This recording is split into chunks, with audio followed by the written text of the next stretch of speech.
de l'efficacité énergétique et des énergies renouvelables. Il m'est arrivé une fois d'introduire une conférence et j'avais des difficultés de faire fonctionner l'ordinateur. Et je disais que l'architecte a l'opportunité et l'occasion même de faire sa conférence dans le milieu dans lequel il se trouve. Je pourrais même me passer de ces diapos pour faire ma conférence juste dans cette salle qui illustre en réalité la problématique que j'essaie de traiter depuis une trentaine d'années. D'abord, pourquoi on a fermé les fenêtres et on a mis les rideaux? Pourquoi on a allumé les lumières dans un puits de soleil en pleine journée, etc. Et pourquoi on dépasse de l'énergie? Et pourquoi la Sénélec n'a des difficultés de fournir de l'énergie aux Sénégalais, etc. Ça veut dire quoi? C'est que le bâtiment consomme de l'énergie. Et depuis quand le bâtiment consomme de l'énergie au Sénégal? Je dis souvent à mes collègues architectes que les ingénieurs ont un avantage sur nous, parce que les ingénieurs parlent avec des chiffres. Un ingénieur qui conçoit un moteur est capable de dire quelle est la consommation d'énergie de ce moteur. Nous, les architectes, on a du mal à donner la consommation de l'énergie des bâtiments que nous concevons. Parce que nous n'avons pas conscience que le bâtiment est une machine thermique qui transforme la lumière, la luminosité en chaleur, et c'est cette chaleur-là qui transite entre les murs et crée de l'inconfort. Et quand nous avons cet inconfort, on est obligé de réguler, soit on transpire ou on grelotte, ou bien on utilise des appareils comme les climatiseurs pour justement réguler la température. Et en venant, j'ai amené avec moi, comme je le fais toujours d'ailleurs, un thermomètre qui est ici, qui me donne la température et l'humidité dans la salle. Et à l'extérieur, j'ai installé un autre thermomètre qui me donne la température à l'extérieur et l'humidité. Et c'est la différence entre ces deux températures et l'humidité qui justifie qu'on climatise ou qu'on réchauffe une pièce par rapport aux saisons. Et le bioclimatisme, justement, qui est ici, c'est comment le bâtiment, sans artifice, peut nous aider à avoir un confort à l'intérieur. Si ce bioclimatisme est insuffisant, quelle est l'efficacité des appareils que nous utilisons pour avoir de l'énergie, la lumière ou le confort? Et avec ces alternatives d'énergie renouvelable, un pays du soleil, comment il va transformer ces énergies pour faire fonctionner le bâtiment? Telle est la problématique que nous avons essayé de traiter avec vous. La méthodologie ici utilisée, c'est l'approche, disons, systémique. Systémique suppose une approche globale des choses qui est totalement différente de l'approche classique, qui est l'approche analytique, réductrice, qui isole les éléments. La systémique relie les phénomènes et trouve les liens et les traite de manière holistique. Les zones d'intervention multi-échelle supposent dans quel milieu nous sommes. Nous sommes au Sénégal, nous sommes à Dakar, nous sommes dans un quartier, etc. C'est l'ensemble de ces échelles-là qui permettent d'envisager un bâtiment. Un bâtiment réagit avec un pays, une région, un site, une rue, et tout ceci ont de l'influence sur son comportement thermique et du confort de ses occupants. Domaine d'intervention suppose des acteurs qui ont des compétences. Tout à l'heure, dans le titre, on a parlé d'urbanisme, d'architecture, de construction. Et en amont et en aval de ces trois domaines, je peux parler de paysage. Et à l'intérieur, je peux parler de décoration. Décoration suppose cette salle est aménagée telle que vous êtes. Et cette façon d'aménager cette salle a aussi des incidences sur le confort. Les matériaux utilisés ici, du marbre, du plâtre, etc. Tout ceci ont de l'influence sur l'humidité et le confort des occupants. Au bout, ici, c'est le mode d'intervention, la manière d'utiliser l'énergie dans le système bâtiment. On l'a dit, c'est l'électricité que nous avons ici. Dans les pays, c'est le gaz. D'autres pays, c'est le nucléaire. Et de quelle façon, au Sénégal, les bâtiments sont alimentés et comment ces bâtiments consomment l'énergie à travers la typologie de l'habitat au Sénégal. Enfin, des propositions d'amélioration du système bâtiment au Sénégal. Vous voyez bien, on dit toujours système bâtiment parce que bâtiment suppose plusieurs paramètres et plusieurs compétences. Et aucune de ces compétences ne peut garantir à lui seul la performance, le confort, disons, du bâtiment.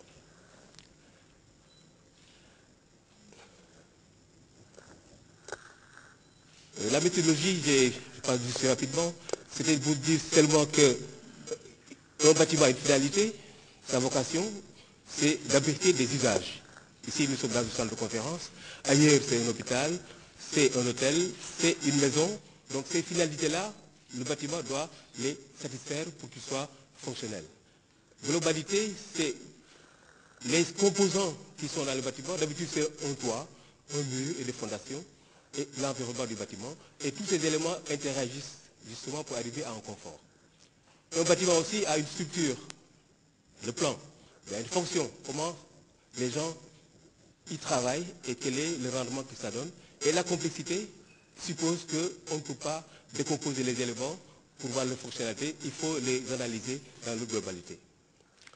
C'est un modèle de simulation pour montrer que, en définitive, le bâtiment, c'est une convergence de beaucoup de paramètres social, économique et environnemental. Dans ce schéma, vous voyez bien que le bâtiment est constitué d'une enveloppe c'est pour les murs, constitué de systèmes qui sont les équipements que vous voyez ici, et des occupants que nous sommes. Et ces occupants-là, soit c'est le propriétaire ou le gestionnaire du bâtiment. Quand c'est un immeuble, par exemple, il y a un gestionnaire qui le fait pour tout le monde. Et des interactions entre le bâtiment et l'occupant. Nous, on transpire, le bâtiment se transpire. L'environnement extérieur, c'est le soleil, je le disais tout à l'heure. Parce qu'il y avait le soleil qui arrive à travers les fenêtres, on a mis les rideaux. C'est l'occupant qui a décidé de mettre les rideaux. Et c'est le soleil qui est censé rentrer, on l'a arrêté. Donc ça veut dire que tout le système fonctionne et il y a des échanges. Et c'est les résultats de ces échanges qui créent le confort. Et dans ce confort-là, il y a une finalité qui est la consommation d'énergie et qui a un coût.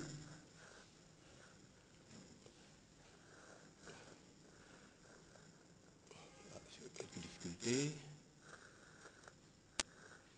Alors, je disais du pays, c'est le Sénégal, son climat,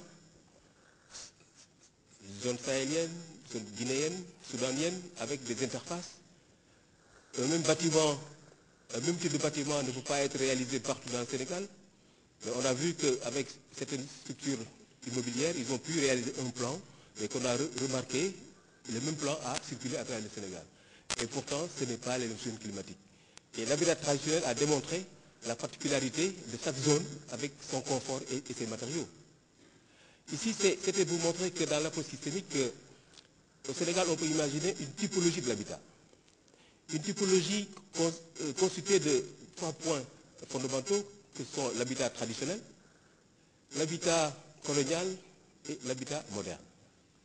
Et en interface de ces habitats, vous avez l'habitat populaire régulier, comme la Médina, l'habitat planifié, comme la SICAP ou les HLM, et l'habitat populaire irrégulier, comme Anne, plage, etc. Et au milieu du système, vous avez le bidonville, ce qu'on appelle habitat spontané. Et cet habitat s'inspire de tout, c'est le tout venant, donc c'est la récupération. Et comme je le dis souvent, voilà les 7 types, où il y a 7 types de Sénégalais qui vivent dans cette typologie-là, et chaque type de Sénégalais utilise l'énergie. Et il l'utilise par rapport au modèle d'habitat dans lequel il vit. Ici donc nous avons en illustration l'habitat traditionnel ici. Là nous avons l'habitat colonial, c'est la mairie de Dakar. Ici c'est le village de Dic à Saint-Louis. Ici c'est à Dakar l'habitat, j'allais dire moderne, individuel ou collectif, l'habitat planifié, SICAP. Et là, vous voyez bien que le citoyen, à un moment donné, a compris qu'il fait très chaud et ils ont réalisé une double toiture. Une toiture en amerciment, une toiture métallique. Et entre les deux, il y a une ventilation et il gagne 2 degrés de confort dans sa maison. Tout le monde n'a pas ces initiatives. C'est pour montrer que, quelle qu'en soit la typologie, même si c'est planifié, l'occupant peut prendre des dispositions pour avoir son confort et réduire sa consommation d'énergie. Ici, nous avons l'habitat populaire régulier, c'est la Médina, en bois et des tuiles. Tout ça d'inspiration traditionnelle dans l'urbanisme et d'inspiration coloniale dans l'architecture. Ici, c'est à Anne-Plage, vous voyez. Ici, c'est donc, j'allais dire, le Crintin avec des en projeté. Et là, c'est les agglos. Ici, c'est les Pikines le bidonville de Pikine à Saint-Louis. Mais ce qui les caractérise tous, souvent, c'est la cour centrale. Chaque type d'habitat, autant c'est planifié ou traditionnel, ils sont caractérisés par une cour centrale et qui crée un peu le confort dont ils ont besoin parce qu'ils passent plus de temps à l'extérieur de l'habitat qu'à l'intérieur.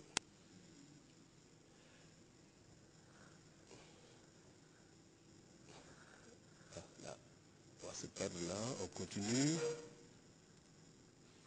Maintenant, là, c'est comment les intervenants agissent dans le bâtiment. C'est l'approche, comme on disait, multi-acteurs. D'habitude, c'est une approche en cascade. Il y a le maître d'ouvrage qui élabore son programme. Il remet son programme à un concepteur, un architecte, qui réalise la conception. Il y a l'industriel qui fabrique les matériaux, le fournisseur qui les distribue, le constructeur qui réalise le bâtiment, on l'appelle ici au Sénégal entrepreneur. L'utilisateur, c'est l'occupant, comme j'ai dit tout à l'heure. Le recyclage, c'est en fin de vie. L'administration, je l'ai dit en fin ici, mais il est en amont et en aval, parce qu'en amont, il autorise la construction, si effectivement c'est dans l'approche formelle, ou bien l'administration, en fin de chantier, vous délivre un certificat de conformité. Donc l'administration contrôle en amont et en aval la construction, mais dans l'approche en cascade. Ce qui pose le problème de l'innovation dans cette approche, parce qu'à partir du moment où l'architecte conçoit, l'ensemble des acteurs n'ont qu'à suivre le cahier des charges. Donc c'est un système qui bloque encore l'innovation. Une fois le bâtiment conçu, réalisé, vous voyez bien que dans la typologie, quand on regarde les consommations d'énergie, quand on regarde la manière dont c'est construit, vous voyez bien que l'habitat traditionnel n'est pas dans l'enclos des parcelles urbains. Il a un coefficient de forme plus libre. Mais dès qu'on va dans le colonial, c'est plus compact. Et le moderne, plus ou moins, etc. Donc ça montre que la typologie de l'habitat que nous avons au Sénégal, par rapport aux paramètres urbanistiques, n'ont pas la même configuration. Et forcément, ils n'auront pas les mêmes modes de consommation d'énergie. Donc une réglementation thermique énergétique au Sénégal qui ne tient pas compte de cette typologie n'est que le code de la route qui ne tient pas compte de la capacité de conducteur à respecter le code. Raison pour laquelle il est bon d'adapter cette réglementation par rapport à la typologie qu'il faut connaître d'abord dans sa consommation et dans l'utilisation de ces bâtiments par rapport aux populations. Ça, c'est les notions de compacité. Un bâtiment compact, la terre est ronde, c'est la forme idéale, avec un rapport du volume et de la surface plus élevé. Tout autre type de bâtiment consomme beaucoup plus d'énergie. C'est vrai que dans la tradition, on a eu des cylindres, mais ces cylindres-là, comme on le voit ici, consomment moins d'énergie que quand vous avez un bâtiment rectangulaire, etc. Et pourtant, nous avons évolué de la tradition au modernisme des formes circulaires aux formes rectangulaires. Donc la forme rectangulaire consomme beaucoup plus d'énergie que la forme circulaire ou la forme sphérique. Donc vous voyez bien que l'évolution de l'architecture sénégalaise, c'est une évolution qui nous pousse à la consommation d'énergie et qui justifie aujourd'hui que nous soyons dans une salle climatisée, parce qu'un rectangle a beaucoup plus de surface qu'une sphère par rapport au volume. Donc si on veut économiser l'énergie, c'est bien de parler des lampes, mais il est bon de parler de l'architecture. Ici, c'est la consommation d'énergie à travers ce qu'on appelle les îlots de chaleur urbains. Quand vous avez l'asphalte avec ses couleurs noires, comme on le voit partout, ça emmagasine la chaleur, et la nuit, ça dégage de la chaleur. Donc ça veut dire quoi? Les bâtiments tout autour sont réchauffés la nuit par la voirie. Et pourtant, on n'en tient pas compte du tout. C'est comme si l'État du Sénégal devait dire un jour, les voies au Sénégal devraient avoir une couleur blanche.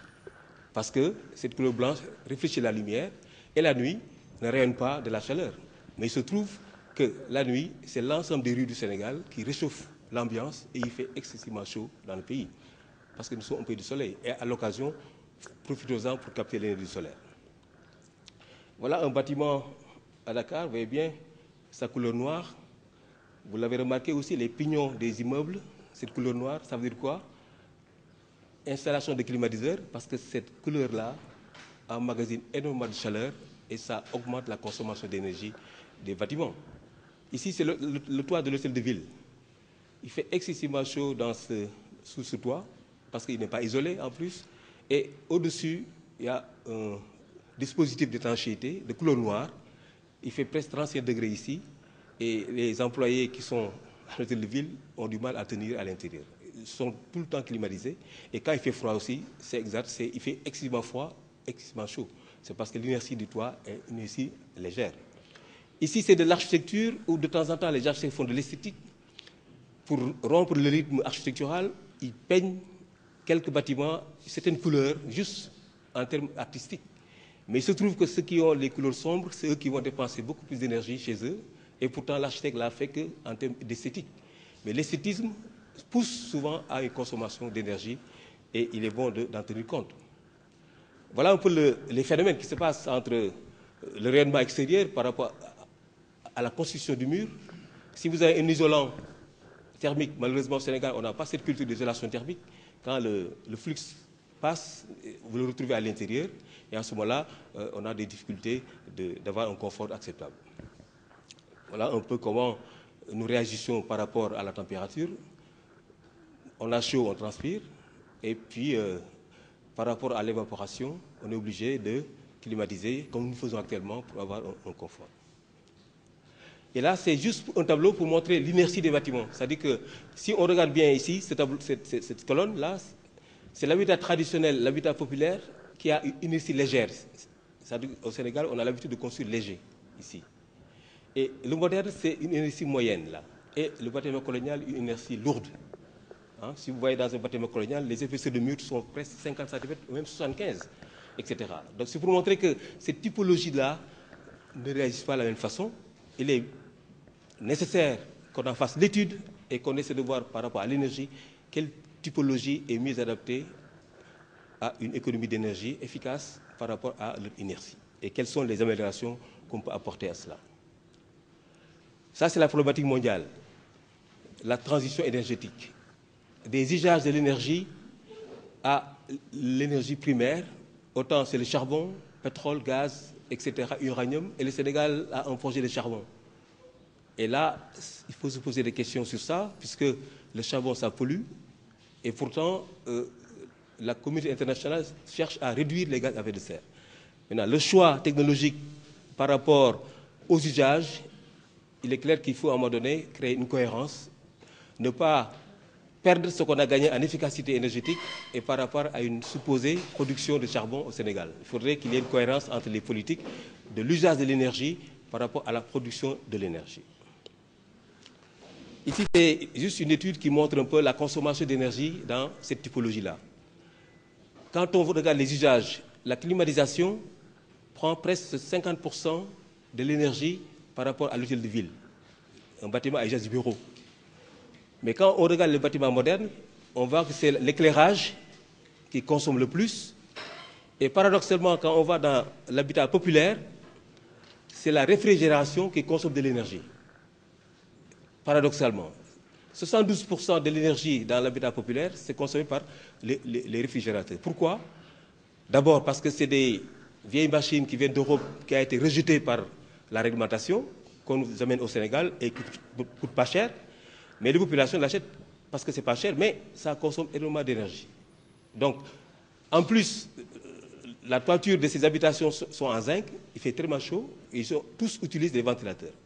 Donc, vous allez dans l'habitat populaire, vous verrez des ventilateurs là-bas et vous verrez des congélateurs. Toutes ces choses-là qui consomment de l'énergie, du fait, tout simplement, de l'habitat qui n'est pas adapté, ou du fait des produits pas chers, exclus de l'Europe, mais que nous récupérons dans nos pays, pensant que c'est moins cher, mais ça consomme énormément d'énergie. Ce qui suppose une certification, etc. Voilà un peu la notion d'énergie consommée par ces bâtiments. Vous voyez bien, l'hôtel de ville, voilà sa consommation, 50 kWh par an. Et ici, c'est les villas, côté moderne. La tradition, pas beaucoup. Mais vous voyez bien que si on les compare, quand même, les bureaux consomment énormément d'énergie au Sénégal. Bon, ça, c'est la réglementation française qui montre que bientôt, ils ont même commencé, les équipements font l'objet d'étiquetage. Le consommateur peut choisir à l'achat, parce que la consommation d'énergie est affichée sur le produit, de A à B, et immédiatement, le consommateur peut faire son choix. Malheureusement, comme je disais, ces produits-là sont étiquetés en Europe. Ce qui a été, le marché a exclu certains produits, et ce sont ces produits-là que nous amenons au Sénégal. Donc ces produits ne viennent pas au Sénégal avec des étiquettes, parce qu'ils ne marchent plus dans le marché français, européen. Et en même temps, ici, ça c'est le côté carbone, les émissions de gaz à effet de serre par rapport aux produits. Donc le consommateur est censé, par rapport à sa bourse, avoir une bonne connaissance de la consommation de l'équipement qu'il achète. Malheureusement, c'est tout ce qui n'est plus dans ce cadre-là que nous voyons dans nos marchés. Donc nous aussi, il est urgent que nous puissions nous aussi définir une réglementation et donner des étiquetages à certains produits pour qu'ils puissent fonctionner dans le marché. Ça, c'est l'habitat bioclimatique. C'est juste pour montrer quand même qu'on a des solutions pour gérer un bâtiment par rapport à des cibles. l'environnement extérieur, le bâtiment en tant que tel et le geste de l'occupant. Je dis souvent que les médecins, quand ils précisent une ordonnance, disent aux malades, voilà comment vous devez utiliser le médicament. Mais les architectes, après une conception de bâtiment, ils ne donnent pas le mode d'emploi de l'ouvrage. Et pourtant, un bâtiment, c'est une machine technique. Il est bon quand même qu'après conception, que l'architecte puisse remettre à l'occupant la manière de conduire cette maison, justement pour en tirer profit. D'habitude, on reçoit la facture de la Sénélec, c'est comme si c'est le bon Dieu qui vous l'a envoyé. On ne peut pas contester, on ne peut même pas agir sur sa facture. Elle vient régulièrement, mais la manière de comprendre la maison et de l'habiter peut amener à économiser l'énergie. On ne peut pas l'inventer. Il faut que ceux qui l'ont conçu vous disent comment ils l'ont conçu et comment cette maison fonctionne, de par son orientation, ses ouvertures, etc., etc.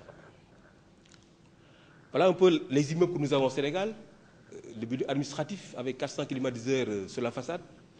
Malheureusement, à la façade est-ouest, les grandes façades sont à la partie exposée au soleil. On n'y peut rien, pas de brise-soleil.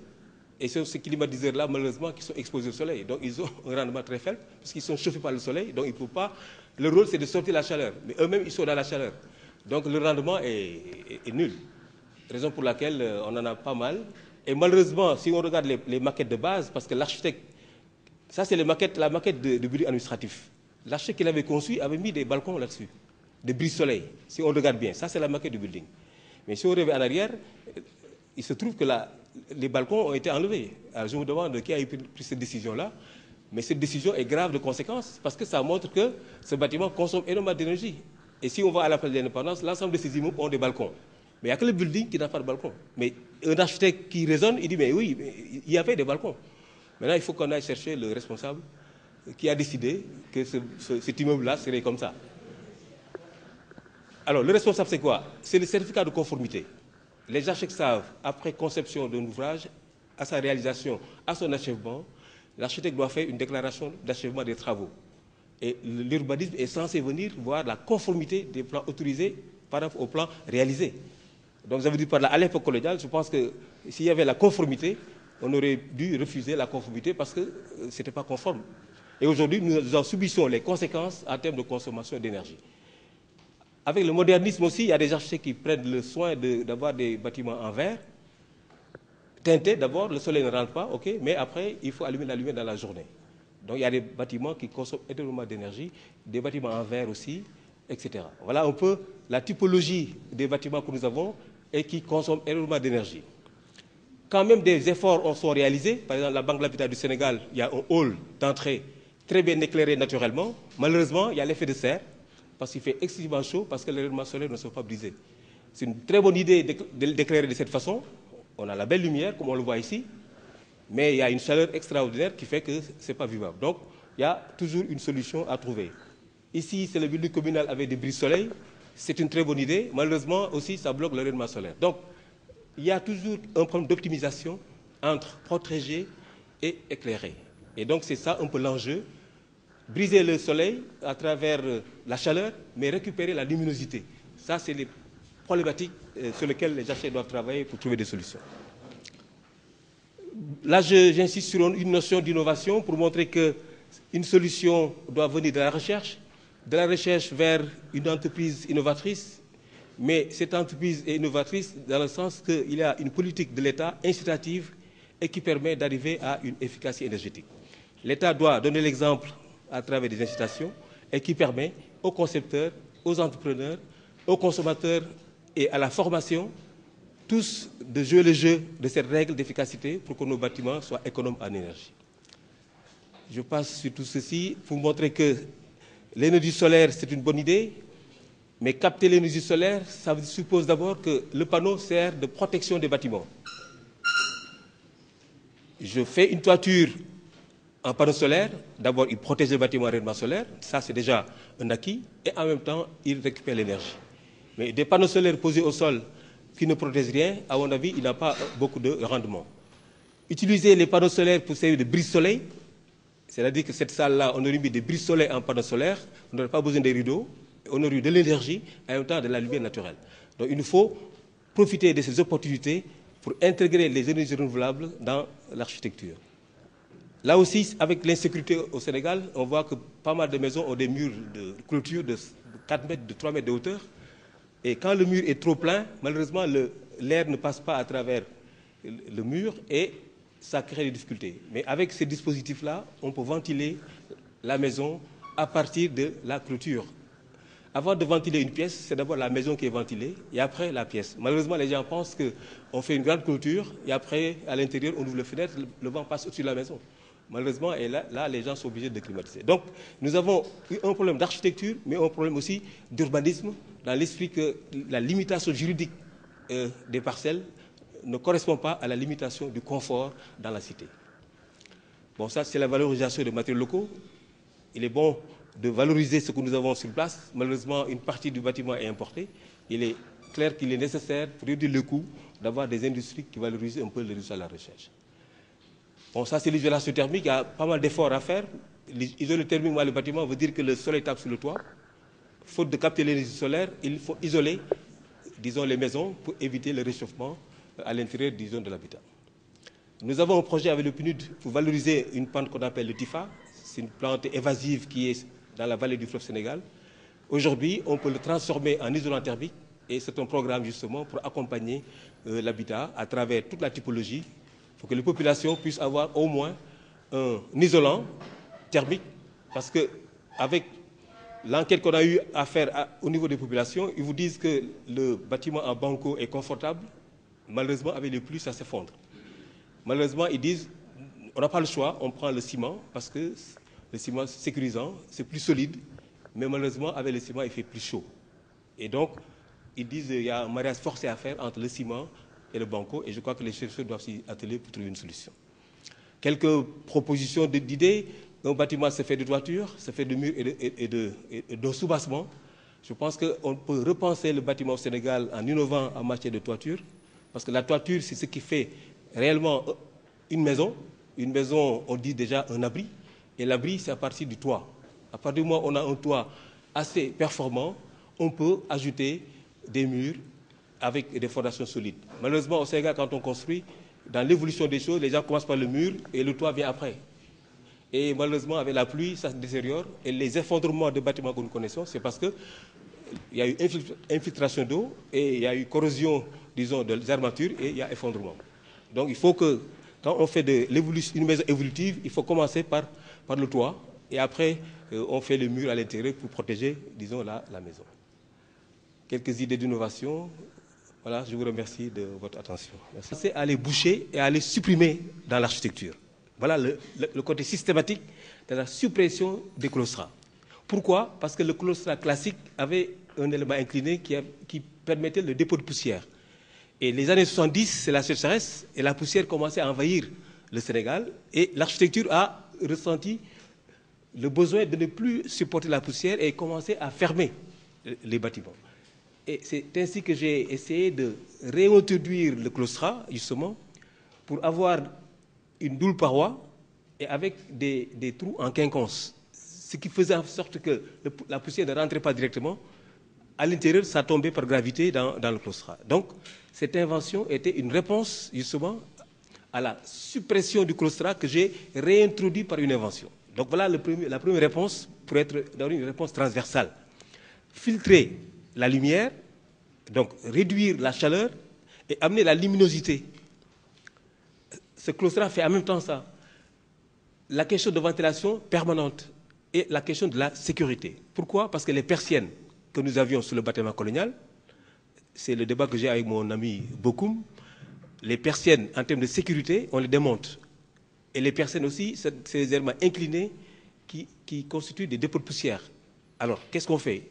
On garde le patrimoine des persiennes ou bien on les change? C'est là où j'ai le vrai débat en disant, donc on doit changer de méthode, avoir des trous en quinconce qui ventilent naturellement, qui garantissent la sécurité et en même temps qui filtrent le rayonnement solaire. Donc toutes les questions transversales qu'on m'a posées, c'est la première invention que j'ai faite dans les années 80. Et si les gens regardent l'immeuble qu'on appelle l'immeuble rose, malheureusement qui est peint maintenant en blanc, sur la rue de Ouakam, cet immeuble-là, si vous regardez bien, vous verrez bien qu'il y a les claustras qui ont été réalisés dans ce bâtiment à l'époque, hein, dans les années 84. Donc voilà la réponse de filtrer la lumière, bloquer le rayonnement solaire, la sécurité et l'indiscrétion. Aujourd'hui, on est dans un parcellaire et chacun veut vivre sa maison. Ce n'est plus la concession traditionnelle.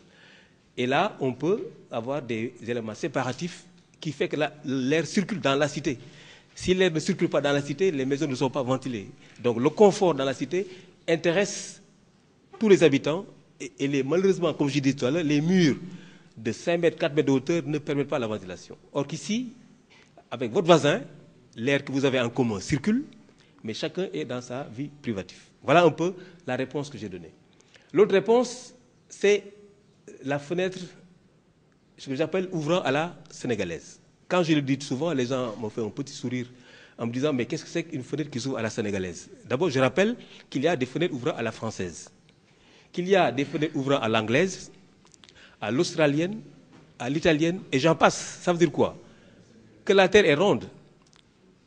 Sa rondeur fait que chaque pays a une incidence par rapport au soleil différente. Et donc, les gens ouvrent leurs fenêtres par rapport au rayonnement solaire. Soit c'est très haut ou c'est très bas. Alors, à la sénégalaise suppose d'abord, ici, le soleil est brisé par l'élément ici, mais la luminosité passe par le bas. Donc, le fait d'avoir cette fenêtre de cette façon-là permet au maximum de protéger l'ouverture du rayonnement solaire, parce que le soleil est à ce niveau-là, mais tout le reste là, c'est la ventilation et l'éclairage vers le sol. Donc le soleil qui tape sur le sol réfléchit et rentre dans la maison. Donc voilà un peu la manière de régler le problème de la chaleur de par le haut et de la luminosité par le bas, parce que le sol réfléchit la lumière et en ce moment-là, vous avez une bonne luminosité. Voilà un peu ce que j'appelle la fenêtre à la sénégalaise. Et maintenant, il peut se retourner pour son entretien. Vous avez un dépôt de poussière, mais en le faisant coulisser, de l'intérieur, vous avez accès à la paroi extérieure. Et vous l'entretenez et vous le remettez en place. Donc c'est la difficulté d'entretien qui a fait que certaines ouvertures, par exemple, on avait du mal à accéder à l'extérieur pour le nettoyer. Et ici, c'est une façon de le découper et qui permet de son nettoiement. Voilà un peu une autre solution. Toutes les questions que vous m'avez posées, en fait, c'est des inventions qui ont été faites pour y répondre de manière assez pratique. Ici, la case ronde. On a inventé le parpaing ondulé. Justement, elle est ondulée parce qu'il a une capacité, justement, de faire la case ronde et être constructif, ou même d'avoir un cheminement linéaire. C'est-à-dire que toute forme polygonale peut être réalisée avec le parpaing ondulé. Donc cette problématique était posée dès le départ, mais il fallait y répondre avec une invention. Donc en définitive, toutes les questions que vous m'avez posées, il y a une invention sénégalaise qui a donné la réponse. Ici, c'était le pavage, le sol. Il n'y a qu'au Sénégal maintenant qu'on garde aujourd'hui l'asphalte pour faire la voirie. Aller à Lomé, un peu partout dans les pays africains, l'asphalte et l'eau cohabitent très difficilement. Et toutes ces villes-là, aujourd'hui, ont un pavage. Le pavage au sol, la ville de Dakar commence à faire ça, mais c'est que sur le trottoir.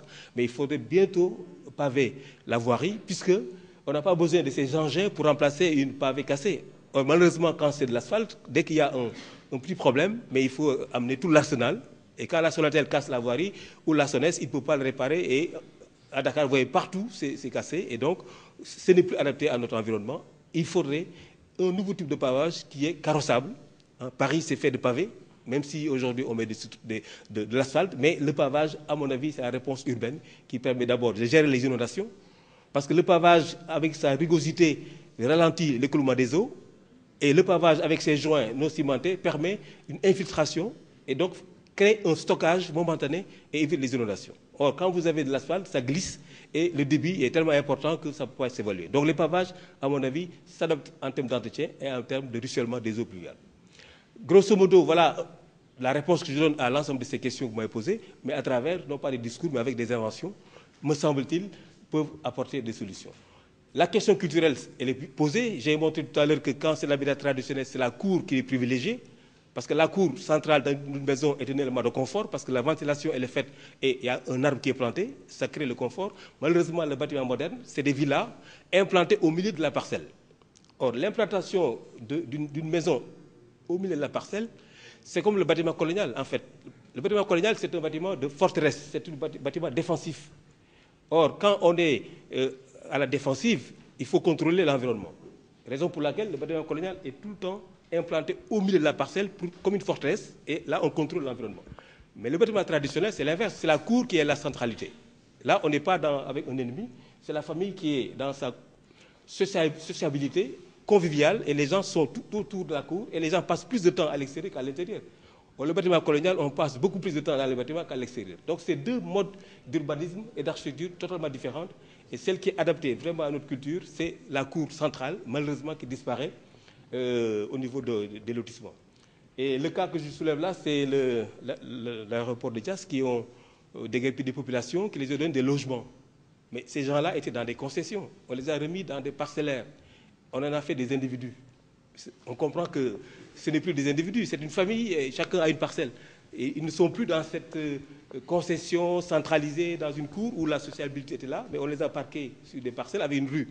Or, la rue ne peut pas remplacer la cour. Et malheureusement, dans la planification moderne, c'est la rue qui est privilégiée par rapport à la cour. Et on s'étonne qu'à Dakar, on est des ambulants, puisqu'on n'a pas de place publique. Et la rue est devenue l'espace de tout le monde. Et je pense qu'il faut repasser la cour traditionnelle, la restaurer la place publique du village et considérer la rue comme un élément carrossable qui doit être à la périphérie de la cité et non plus dans le centre de la cité. Donc, vous voyez, on a des problématiques, non pas d'architecture, mais des problématiques d'urbanisme. Et je pense que l'habitat traditionnel peut être un bon référentiel pour relancer notre façon d'habiter et justement engager un confort qui n'est pas un confort dans une chambre, mais le confort est dans la cité d'abord. À Dakar, vous circulez maintenant, vous avez le soleil un peu partout, parce que Dakar est conçu axe nord-sud, est-ouest, et c'est le soleil qui vous attaque, et malheureusement, il n'y a pas de verdure. Et donc, ça fait plaisir à notre collègue de l'espace vert. Le paysage n'est pas pris en compte, raison pour laquelle Dakar est devenu du béton, c'est minéralisé, et normalement, il doit être végétalisé. Et si on végétalise, je pense que la verdure crée le confort dans la cité, d'abord, avant de donner le confort dans la maison. En résumé, voilà un peu ce que je voulais vous dire en réponse et je vous remercie de votre attention. Merci. En tout cas, félicitations. Merci. Félicitations, c'est bien. Excellent. Ouais. La question, c'est qu'est-ce qui justifie en fait cette date? D'abord, il faut partir de la typologie de l'habitat au Sénégal. Nous avons une typologie traditionnelle, une typologie coloniale et une typologie moderne. Et si tu regardes ces typologies-là, ils ont tous une différence, d'abord de leur mode de conception, de leur mode d'occupation et des matériaux utilisés. Alors, le confort suppose la relation entre la température et l'humidité extérieure et la température et l'humidité intérieure. Et par rapport à l'activité de l'occupant. On se sent bien quand on considère qu'on ne transpire pas beaucoup, ou bien qu'on ne grouille pas beaucoup. Soit c'est froid, soit c'est chaud. Donc l'être humain a besoin toujours d'un équilibre thermique par rapport à sa température et par rapport à l'occupation et son habillement compte. Il se trouve, pour avoir un confort, on est obligé souvent, dans les bâtiments modernes, de recourir à la climatisation artificielle et qui consomme beaucoup d'énergie.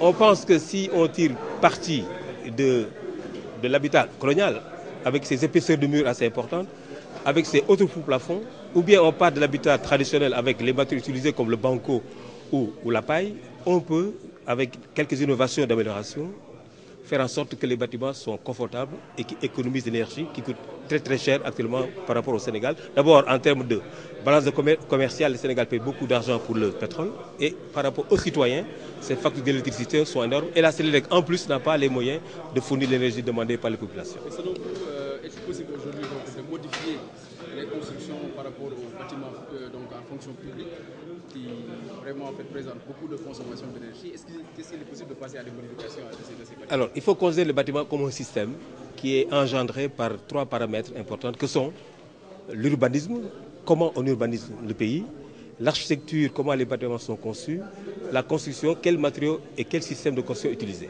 Ce sont ces 3 paramètres-là qu'il faudrait maîtriser pour arriver à avoir un habitat d'abord pas cher, parce qu'il faut que ce soit à la portée des gens, mais confortable et économe en énergie. Mais l'énergie, c'est transversal. C'est-à-dire l'énergie commence depuis la matière première qu'il faut prélever, la transformation de ces matières premières en matériaux, ces matériaux conçus comme système constructif dans un type d'habitat, et sa réalisation, et maintenant l'occupant. C'est-à-dire que moi, vous, le gestionnaire du bâtiment doit faire en sorte que le bâtiment, comme une machine qui réagit, parce que le bâtiment transforme la lumière en chaleur, comment réguler ce flux thermique, et c'est ça qui va donner le confort. et au bout du compte, la santé des occupants. Parce que d'habitude, on ne se rend pas compte, la chaleur crée des problèmes de santé. Et en France, en 2003, il y a eu ce qu'ils appellent le canicule. Il y a eu beaucoup de personnes âgées qui sont décédées. Au Sénégal, on n'y fait pas attention. Mais dans les régions chaudes, les populations âgées souffrent j'allais dire, de la température. Raison pour laquelle le bâtiment doit être un bon régulateur de température et d'ambiance pour qu'en fin de compte, les gens soient bien confortables chez eux. Malheureusement, vous allez dans certaines régions, les gens passent la nuit, dorment quand il fait chaud. Ça n'a pas de sens d'avoir une maison et de l'abandonner. Ça veut dire que c'est mal conçu. Par exemple, une toiture en zinc, on doit même l'interdire au Sénégal. Il faut une norme qui suppose que quand c'est en zinc, qu'il y ait un isolant thermique qui permet de réguler la température. Voilà, vous avez parlé tout à l'heure des produits qui ne sont plus utilisés ailleurs et qui tombent aujourd'hui sur le Sénégal, que les gens ont tendance à utiliser dans la construction. Quels sont ces produits et quelles sont les conséquences que cela engendre dans la durée? De la même manière qu'on a des venants de France en termes de véhicules, on a des venants de France en termes d'appareils électroménagers. Vous avez les congélateurs, vous avez les climatiseurs, les réfrigérateurs. Souvent, vous allez au niveau des populations, même des ventilateurs, des choses que les Européens ont rejetées de par leur réglementation parce que énergivores, ces pays-là, qu'est-ce qu'ils ont fait? Ils ont mis ce qu'on appelle l'étiquetage. L'étiquetage veut dire tout produit est classé de A à B ou à Z. Ça veut dire quoi? À chaque classe de produit, on indique sur le produit sa consommation d'énergie. Et le consommateur choisit en conséquence. Malheureusement, en Europe, ils ont mis l'étiquetage qui a exclu du marché, de fait, certains produits énergivores, mais ce sont ces énergivores qu'on exporte au Sénégal et que les populations utilisent. Ce n'est pas cher à l'achat, mais c'est extrêmement cher à la consommation. Raison pour laquelle il faut, d'ailleurs je suis dans un projet avec la CEDEAO, où on est en train de structurer une approche, vraiment de normaliser tout produit électroménager en Afrique. D'abord, mettre en place des normes, avoir le contrôle des laboratoires, parce qu'un appareil qui arrive avec une étiquette, il faut pouvoir le contrôler. Il faut que le laboratoire soit outillé pour ça. Deuxièmement, le recyclage de ces appareils. Vous voyez que n'importe quel appareil qui vient, il est jeté à Maubeuge. Il faudrait qu'il y ait une politique de recyclage de ces appareils. En même temps, maintenant, avoir des incitations pour permettre aux entreprises qui donnent de bons produits d'avoir un avantage par rapport aux appels d'offres. Voilà un peu quelques mesures que l'État peut prendre pour régler ce problème-là. Et au Sénégal, comment le pavage par la voirie peut-il aider à lutter contre les inondations? Encore une fois, vous savez, l'asphalte, le bitume comme on le voit, d'abord ça coûte beaucoup d'argent. Et quand vous avez des nids de poules difficiles à mobiliser tous les engins, parce que c'est des techniques très sophistiquées, or, un pavé qui se casse, on peut le remplacer. La Sonatel ou la SDE qui casse la voirie, vous le constatez partout, il y a des tranchées et ils ont du mal à réparer. Donc c'est difficile. Or, le pavage, aller à Lomé, à Cotonou, partout en Afrique maintenant, ils ont compris que le pavage cohabite mieux avec l'entretien et résiste beaucoup plus à la pluie, parce que la pluie détériore, si vous voulez, l'asphalte. Donc, c'est une nouvelle voie à envisager. Alors, la rugosité des pavages fait en sorte que l'écoulement de l'eau est plus ralenti. Et entre les pavés, il y a des joints et l'eau s'infiltre. Et sous le pavage, vous avez un matelas d'eau qui est ce qu'on appelle une petite rétention, qui ralentit, disons, l'engorgement des égouts. Donc, le pavage peut être une solution contre les inondations. Vous avez évoqué le cadre administratif. Si on regarde la maquette de base, dans les années 57, cette maquette, on montre que l'architecte qui l'avait conçue avait prévu des balcons et des briques. Mais si vous... Concernant l'effondrement des bâtiments à Dakar, l'effondrement fréquent, est-ce que ce n'est pas lié un peu au climat? Non, en fait, vous savez, au Sénégal, nous sommes dans une économie faible. Les gens, quand ils construisent, ils le font par étapes par rapport à leurs moyens. Malheureusement, quand ils construisent, ils commencent par faire les fondations, les murs, etc. Mais il y a plusieurs hivernages, ça pleut beaucoup sur le bâtiment, et l'eau s'infiltre et attaque le ferrage qui est dans la structure, et ça crée des corrosions. Et à long terme, le métal gonfle, éclate, et le béton, ça s'effondre. Donc l'idée, c'est quoi? Une maison, c'est un abri. Il faut, quand on a les moyens pour construire, il faut commencer par construire le toit. Protéger le toit et à l'intérieur faire les murs. Mais si c'est l'inverse, mais la maison n'est pas protégée, et c'est ça. Les gens n'ont pas beaucoup de moyens, ils le font chaque fois qu'ils ont un peu d'argent, 10 tonnes de ciment, ils font des briques, et après ainsi de suite. En Europe, ça n'existe pas. Les gens construisent d'un seul coup une maison. Mais ici, vous prenez 10 ans pour faire une maison. Donc, il faut, dès le départ, que les architectes d'abord réfléchissent sur des architectures modulaires qui permettent à chacun, de par ses moyens, de faire des maisons habitables. Et pas des maisons inachevées qu'on finit dans 20 ans. Ça n'a pas de sens. Et c'est ça qui fait qu'il y a des effondrements.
Merci.